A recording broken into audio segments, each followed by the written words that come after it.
आज की इस ऑनलाइन व्याख्यान में हम लोग मैकियावेली को युग का शिशु क्यों कहा जाता है इसके बारे में पढ़ेंगे। मैकियावेली को युग का शिशु अर्थात पुनर्जागरण का प्रतिनिधि माना जाता है। डनिंग का यह कथन है कि यह प्रतिभा संपन्न फ्लोरेंस वासी वास्तविक अर्थों में अपने युग का शिशु था। यह एक महत्वपूर्ण प्रश्न है और इस पर जो है प्रतियोगी परीक्षाओं में व्याख्यात्मक प्रश्न भी पूछे जाते हैं कि इसको आप स्पष्ट करिए।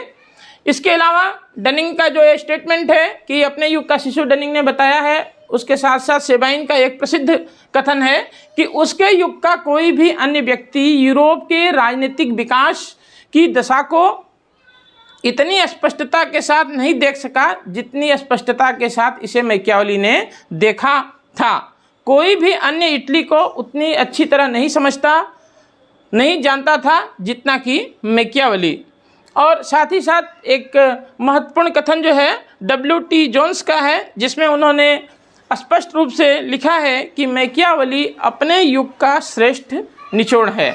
तो हम लोग यह देखना चाहेंगे इस व्याख्यान में कि वास्तव में डनिंग, सेबाइन और जोन्स ने जो कहा है, जिसका यह निष्कर्ष है कि वास्तव में मैकियावेली अपने युग का शिशु था, अर्थात मैकियावेली के ऊपर अपने युग का प्रभाव पड़ा है और जो उसके युग की परिस्थितियां थी, जो वातावरण था राजनीतिक, बौद्धिक, सांस्कृतिक, उसका जो है मैकियावेली के विचारों पर विशेष असर पड़ा है।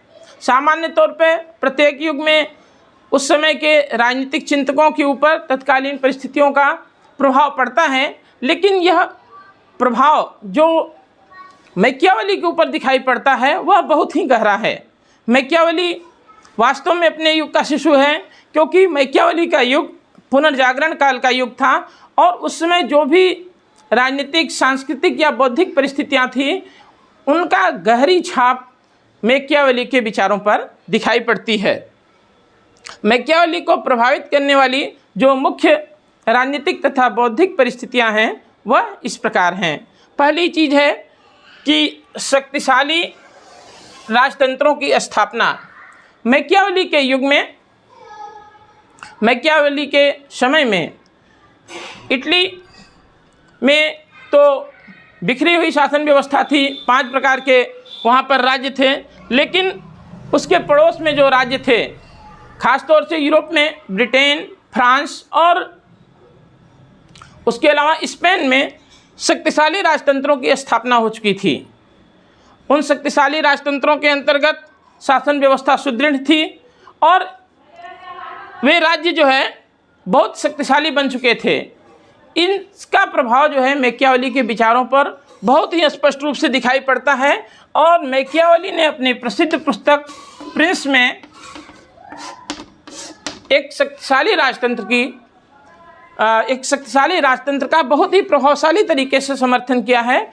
मैकियावेली का यह मानना है अपने राजनीतिक चिंतन में कि तत्कालीन इटली की राजनीतिक परिस्थितियों को देखते हुए इटली के एकीकरण के लिए, इटली को एक शक्तिशाली राज्य बनाने के लिए एक शक्तिशाली राजतंत्र की स्थापना इटली में होना बहुत ही आवश्यक है।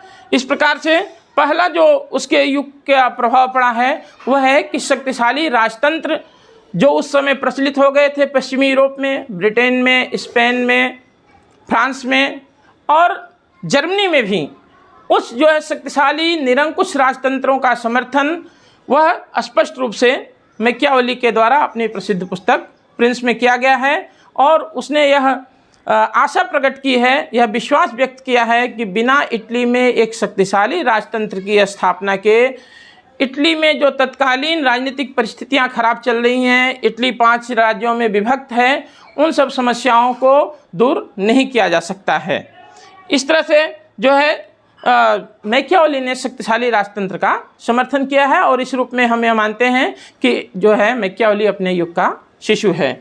दूसरी चीज़ जो है, जो दूसरा परिस्थिति है वह है राष्ट्रीयता की भावना। मैकियावेली के समय में पश्चिमी यूरोप में ब्रिटेन, फ्रांस और स्पेन आदि राज्यों में राष्ट्रीय एकीकरण की भावना लगभग पूर्ण हो चुकी थी और वहाँ पर राष्ट्रीयता की भावना के अंतर्गत एक जो है शक्तिशाली सुसंगठित और सक्षम राज्य स्थापित हो चुका था। लेकिन जो है तत्कालीन इटली 5 भागों में विभक्त था, वहाँ पर 5 प्रकार के राज्य थे और वो आपस में एक दूसरे के साथ संघर्षरत थे, जिसकी वजह से चलते हुए उस समय जो है इटली अन्य जो है शक्तिशाली राज्यों का, जहाँ पर राष्ट्रीय एकीकरण की भावना पूर्ण हो चुकी थी, वे शक्तिशाली राज्य बन चुके थे, उनके लिए वह राजनीतिक अखाड़ा बन गया था। और वहाँ पर चाहे फ्रांस हो, चाहे स्पेन हो या फिर जर्मनी के सम्राट हो, वो समय समय पर जो है पोप के प्रोत्साहन से, पोप के बुलावे पर और अपने राष्ट्रीय हितों के अनुरूप जो है इटली में हस्तक्षेप किया करते थे। मैकियावेली के ऊपर राष्ट्रीयता की तत्कालीन जो राष्ट्रीयता का जो है विकास हुआ था, राष्ट्रीयता की भावना का विकास हुआ था, उसका इटली के संदर्भ में मैकियावेली के विचारों पर स्पष्ट प्रभाव दिखाई पड़ता है। और मैकियावेली का यह स्पष्ट मानना है कि बिना इटली के राष्ट्रीय एकीकरण के इटली की राजनीतिक जो है समस्याओं का समाधान संभव नहीं है। इसलिए वह जो है मैकियावेली ने इटली में राष्ट्रीय एकीकरण के लिए अपने विचार अपने जो है पुस्तकों में, खासतौर से प्रिंस में और डिस्कोर्सेज में व्यक्त किए हैं। और मैकियावेली ने स्पष्ट रूप से इटली के राष्ट्रीय एकीकरण की जो है संकल्पना प्रस्तुत की। इटली का यह जो है मैकियावेली का यह सपना था कि इटली का एकीकरण होना चाहिए। और यह एक लंबे समय बाद, लगभग 350 वर्षों बाद 1861 ईस्वी में जो है इटली का एकीकरण संपन्न हो सका। उसके बाद जो है अगली चीज़ है कि वह है पुनर्जागरण, रेनेसा। पुनर्जागरण के काल में ही मैकियावेली थे और जो पुनर्जागरण का समय है, जो रेनेसा का समय है, वह रेनेसा जो है इटली से ही शुरू होता है। और इटली में भी जो है वह फ्लोरेंस, यहाँ का मैकियावेली निवासी थे, वह फ्लोरेंस जो है पुनर्जागरण का सबसे मुख्य केंद्र था। पुनर्जागरण काल में जो तत्कालीन जो है चिंतन था, साहित्य था, कला था, दर्शन था, उससे जो है अलगाव हो गया। और जो प्राचीन यूनानी और रोमन जो है साहित्य, कला, संस्कृत, विचार, दर्शन आदि थे, उसका जो है आविर्भाव पुनर्जागरण के दौरान हुआ। और इसका जो है सबसे स्पष्ट प्रभाव मैकियावेली के ऊपर दिखाई पड़ता है। मैकियावेली ने भी अपने राजनीतिक विचारों में प्राचीन जो है रोमन विचारों को प्रमुखता दी है और उसने जो है यह माना है कि मनुष्य अपने भविष्य का निर्माता होता है और वह जो है अपने आप को मध्ययुगीन राजनीतिक विचारों से, राजनीतिक परिस्थितियों से, राजनीतिक सोच, राजनीतिक दर्शन, संस्कृति से अपने आप को अलग करता है। और इसलिए भी जो है मैकियावेली को माना जाता है कि वह पुनर्जागरण काल का जनक है। मैकियावेली जो है वह पुनर्जागरण का शिशु है। चौथी जो है जो परिस्थिति है वह है धर्म और नैतिकता। मैकियावेली के समय में इटली में जो परिस्थितियां थी उसके अंतर्गत हम सब ये देखते हैं कि जो वहाँ पर इटली का शासक वर्ग है, धर्माधिकारी वर्ग है, कर्मचारी हैं और आम लोग हैं, वह लोग धर्म और नैतिकता से बिल्कुल अलग हो चुके थे। उनका व्यवहार धर्म और नैतिकता के अनुरूप बिल्कुल नहीं था। मैकियावेली ने स्पष्ट लिखा है कि जो पोप का व्यवहार है, पोप के जो कार्य हैं, वह लोगों को लगातार धोखा देना है। मैकियावेली ने इसी संदर्भ में जो है यह पाया कि तत्कालीन इटली में लोगों का व्यवहार, चाहे शासक वर्ग हो, चाहे धर्माधिकारी हो या फिर जो है आम लोग हैं, उनका व्यवहार धर्म और नैतिकता से बिल्कुल अलग है। इसीलिए मैकियावेली ने अपनी रचना प्रिंस में और अन्य रचनाओं में धर्म और नैतिकता से राजनीति को स्पष्ट रूप से अलग कर दिया है और जिसकी वजह से हम लोग मैकियावेली को आधुनिक राजनीतिक चिंतन का पिता मानते हैं। कि मैकियावेली का यह प्रमुख अनुदाय है, प्रमुख योगदान है कि मैकियावेली ने उस पर्दे को फाड़ दिया जिसके अंदर जो है धर्म और नैतिकता से विहीन राजनीति होती थी, षड्यंत्र होते थे, कुटिलता होती थी, सिर्फ एक आवरण था धर्म और नैतिकता का, जबकि व्यवहार में ऐसा कुछ भी नहीं था। इसीलिए मैकियावेली ने धर्म और नैतिकता से राजनीति को अलग कर राजनीति के जो आधुनिक काल है उसका आरंभ किया। और इसके साथ एक और चीज़ जिसका मैकियावेली के ऊपर गहरा प्रभाव पड़ा है वह है मानव स्वभाव संबंधी धारणा।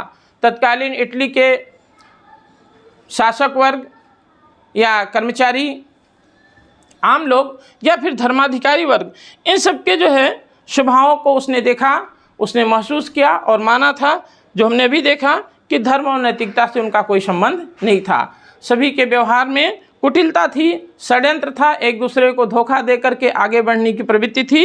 इस तत्कालीन युग के मनुष्य के स्वभाव का मैकियावेली के विचारों पर गहरा प्रभाव पड़ा है और मैकियावेली ने यह माना है कि मनुष्य के अंदर न तो दैवी गुण है और न मनुष्य स्वभाव से अच्छा है। वह मानता है कि मनुष्य जो है के अंदर जंगली जानवरों के गुण हैं और उनकी प्रवृत्ति, उनका व्यवहार बहुत ही खराब है। इसलिए मैकियावेली ने जो है मनुष्य को अच्छा नहीं माना है और उसी हिसाब से उसने शासक को यह सलाह दी है कि वह जो है राज्य की सुरक्षा के लिए वह कुटिलतापूर्ण, छलपूर्ण जो है व्यवहार करे और नागरिकों के ऊपर शक्ति के आधार पर नियंत्रण स्थापित करने का प्रयास करे। मैकियावेली का जो है मानव संबंधी जो विचार है वह काफ़ी हद तक थॉमस हॉब्स के विचारों से मिलता जुलता है। हॉब्स ने भी जो है मनुष्य के व्यवहार को अच्छा नहीं माना है। हॉब्स का भी यह मानना था कि मनुष्य जो है वह स्वार्थी होता है, ढोंगी होता है और वह जो है एक दूसरे से युद्ध करने के लिए प्रवृत्त होता है। तो ये जो मुख्य विचार हैं, जो मुख्य राजनीतिक और बौद्धिक परिस्थितियां हैं इटली की, तत्कालीन इटली की, जो शक्तिशाली राजतंत्रों की स्थापना हो चुकी थी वहाँ पर ब्रिटेन, फ्रांस और स्पेन में, राष्ट्रीयता की भावना का विकास पश्चिमी यूरोप में हो चुका था, पुनर्जागरण काल चल रहा था और पुनर्जागरण काल का जो मुख्य केंद्र बिंदु था वह जो है फ्लोरेंस नगर था और वह लिखा है डनिंग ने कि वह जो है प्रतिभा संपन्न फ्लोरेंस वासी, मैकियावेली खुद फ्लोरेंस वासी था और उसके ऊपर जो है पुनर्जागरण काल के विचारों का, उन प्रवृत्तियों का वह गहरा प्रभाव जो है मैकियावेली के ऊपर पड़ता है। इसी प्रकार से तत्कालीन जो है इटली में धर्म और नैतिकता की जो स्थिति थी, मनुष्य का जो व्यवहार था, उन सब ही का गहरा प्रभाव मैकियावेली के ऊपर पड़ा और वह सारी चीज़ें जो तत्कालीन युग में परिस्थितियां थीं, उन परिस्थितियों के अनुरूप उसके विचार उसकी रचनाओं में दिखाई पड़ते हैं। इसीलिए डनिंग का यह कहना कि जो है मैकियावेली वास्तविक अर्थों में अपने युग का शिशु था, वह बिल्कुल स्पष्ट है, बिल्कुल सही है। धन्यवाद।